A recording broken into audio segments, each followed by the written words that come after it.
कानपुर में हुई हिंसा और खास करके बच्चों द्वारा पत्थर फेंके जाने के बाद एनसीपीसीआर ने संज्ञान लिया है और इस पर लेटर लिखा है। इस वक्त हमारे साथ इस पूरे विषय पर बात करने के लिए एनसीपीसीआर के चेयरमैन प्रियांक कानूनगो जी हैं। आइए सीधे उनसे बात करते हैं।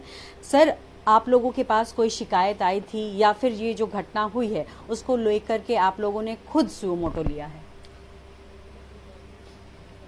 पूरे देश में इस तरीके की खबरें कानपुर दंगों के बाद, कानपुर की हिंसक घटनाओं के बाद प्रसारित हुई, जिसमें बच्चों का उपयोग किया जाना देखा गया। हमने इस पर संज्ञान लिया और मीडिया रिपोर्ट्स के आधार पर जो सूचना हमको प्राप्त हुई उसके अनुसार बच्चों का बृहत पैमाने पर हिंसक वारदातों में उपयोग किया गया था। चूँकि ये बच्चों का इस तरीके से उपयोग करना कानूनी रूप से गलत है, अपराध की श्रेणी में आता है, इसलिए हमने कानपुर के पुलिस आयुक्त को बोला है कि इस मामले में धारा 83 किशोर न्याय अधिनियम के तहत कार्रवाई करें, एफआईआर दर्ज करें और हमको सूचित करें। जी प्रियांक सर, चूंकि बच्चों के प्रोटेक्शन और बच्चों की बेहतरी के लिए एनसीपीसीआर काम करती है, ऐसे में जिस तरीके के फुटेज दिखाई पड़ रहे थे और जिस तरीके से बच्चों का इस्तेमाल हुआ है, ऐसे में क्या उनके माता पिता या रिलेटिव्स उनको लेकर एक्शन करेंगे आप लोग?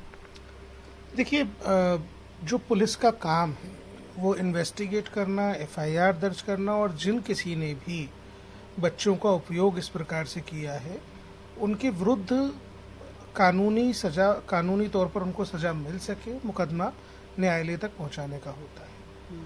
तो हम ये इंश्योर करेंगे कि पुलिस अपना काम मुस्तैदी से करे और इन लोगों के विरुद्ध न्यायालयीन प्रक्रिया शुरू हो सके। जी प्रियांक सर, चूंकि कमीशन है, रिकमेंडेशन करती है, वो इतने अधिकार नहीं है कि तुरंत एक्शन करे, आप लोग रिकमेंड कर सकते हैं। ऐसे में जब पुलिस की तरफ से कोई ऐसे मामले आते हैं कि कोई इसमें दोषी पाया जाता है या किसी परिवार का आदमी दोषी होता है, तो ऐसी स्थिति में आप लोगों के पास क्या क्या हथियार या अधिकार हैं जिसका आप लोग प्रयोग करेंगे?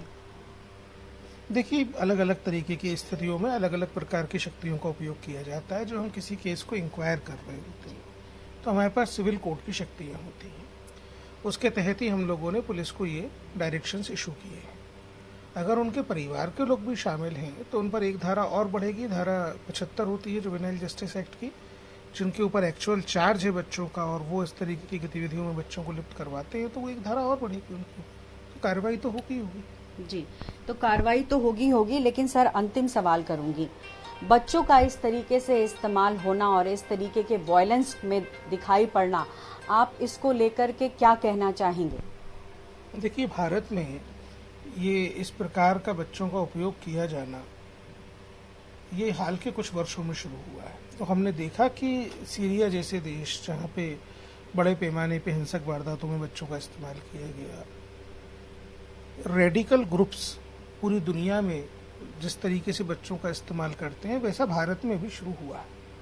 चाहे वो केरला हो, चाहे वो पश्चिम बंगाल हो, चाहे वो दिल्ली हो, चाहे वो जम्मू कश्मीर हो, लेकिन हम लोगों ने हर जगह जहां भी हमको सूचना प्राप्त होती है मुस्तैदी से कार्रवाई करवाना शुरू किया है।